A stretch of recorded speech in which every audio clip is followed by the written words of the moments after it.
One of the longtime viewer of the channel asked me how can he have quick access from fader to the level of solo for in-ear monitor and floor monitor. The quick way to do it on the wing is to turn a DCA into a remote control for your phone and your monitor level.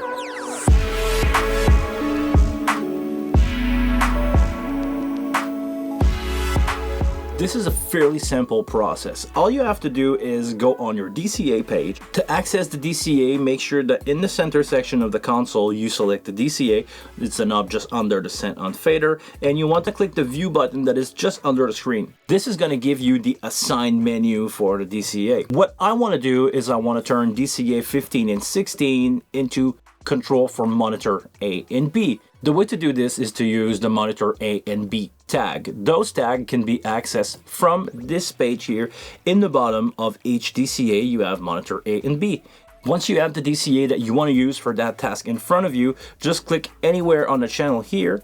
It's going to pop up that menu, and here in the bottom right, you have the assigned for monitor A and monitor B. So right now I'm on DCA 15. It's highlighted here. I want to click that for monitor A, and I'm going to move by selecting DCA 16 on the console, or I can just, switch on the screen. And I'm going to use monitor B. To make sure that we avoid confusion, we're going to label these DCA. So I'm going to click here on the top in 15. I'm going to call this one Mon A. I'm going to move on to the other one. I'm going to call this one Mon B. From there, we want to move these DCA to somewhere where they will be easily accessible. You basically want to have them, on a layer somewhere. Could be here, here, here, on all the time. I prefer to have them on the right, and for that, we're going to create a user. So I'm going to select here user 1 on the right of the console, and I'm going to select the view button that is next to the display on the top here. It's going to give me that page. There is nothing in here because there is nothing in that layer. We're going to go here on the top of the screen, and we're going to select config. We're going to move here to 3. We're going to move B here into 4. And also I want to have, just for fun, my main out 1, because these are the kind of thing that I like to have always on. And it could be, the last here could be your lead singer if you always want to have that fader next to you.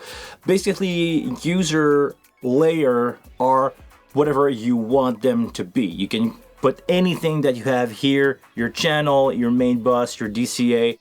Now my custom layer is done. I have my main out here, and I have my monitor A and monitor B. Next step, we're going to go in the monitor and talkback menu. We want to click the view button that is on the top left of the console next to the USB key.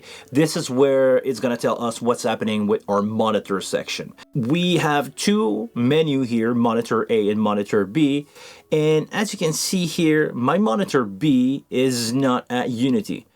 Where would I need to go to fix that? Because right now, if I'm listening to something in monitor B, it has an attenuation of 1.1 dB. This needs to be fixed by the physical knob that is right here on the left. You need to turn the knob and adjust until you reach 0 dB. This is where you're going to have a true zero or true unity gain coming out of your monitor and your headphone amp. Now, I don't know if you noticed, but there's also a line here in the bottom. You see that? If I'm moving my fader on the right, do you see that that line is moving?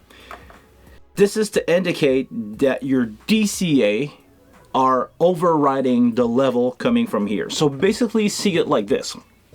If you solo something and your DCA is down, it's not going to give you any volume. It's going to cut the signal before the signal reach the physical knob on the left. But what happens if we do the other way around? What if I turn the volume all the way down and I raise my DCA to 0? Do you notice that now the line is moving along with the numbers as it raises up, as this digital fader go up?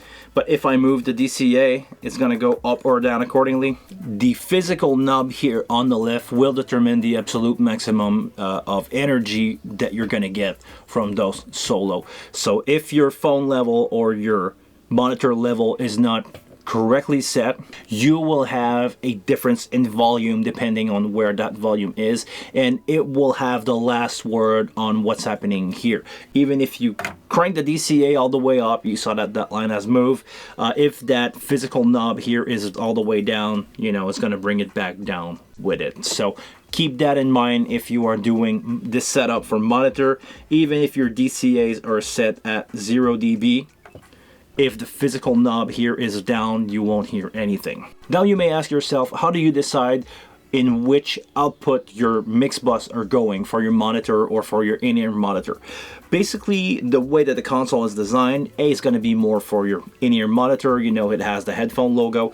They decide to put the logo of B to be a speaker. It doesn't really matter which one you use. You just have to be aware of what's on the other side of that bus to decide when you press solo on a mix bus if you want the signal to go in monitor A or monitor B. On this page here, can you see? We see the same solo option for bus. We have headphone or monitor. Let's say that in this situation, bus 1 is a in-ear mix. On a fully initialized wing, monitor A is going to come out of the headphone amp, or it's going to come out of physical aux in the back, you know, the 1/4" out, 7 and 8.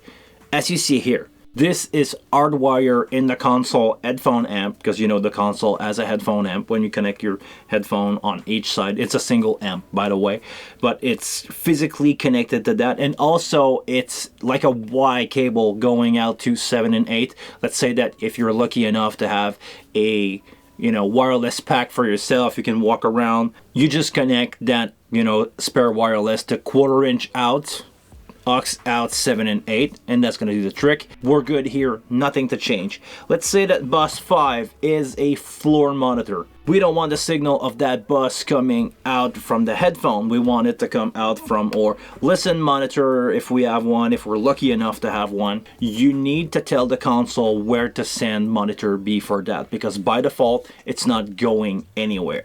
So let's say that I'm using a powered speaker that has an XLR output. I probably want to use an XLR out for that, not the 1/4". So we're going to go here into the local out. I want in 5 and 6, because let's say we go crazy, I have stereo listen. I'm going to unlock the patch, I'm going to press 5, I'm going to go here into monitor, and here I'm going to select Mon B, so solo bus 2, left and right, and I'm going to have those assigned to my local output in the back.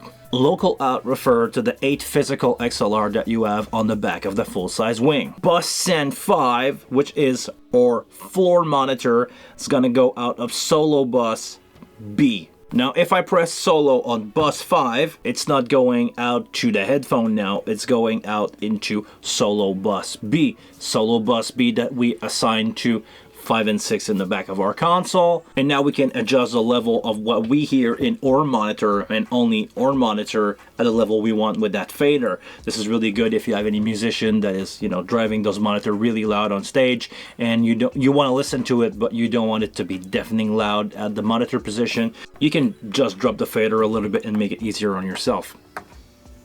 By default, you can select what you're listening to, what's going to come out of monitor A or B if you don't have anything in solo. It's going to be the drop down menu here. Now I'm on B. You can make it off, so when you don't solo anything, there's just nothing coming out of those monitor. Or you can make it any of the main, the matrices, any of the bus that by default you can listen to them, or any of the aux input. Honestly, for floor monitor, I just keep it off, so it just cut down on the noise around me. And if I'm doing hybrid, you know, in-ear monitor and floor monitor, I always like to have the lead singer or the band leader in my ear, so I can react quickly if they for some reason ask something, or if I hear something go weird in their ear, I can quickly move around that. But you know, it's just personal preference from there. Feel free to do whatever you want. If you like that video, make sure to give it a thumbs up. And until the next one, I want you guys to please take care of yourself. And I see you all later.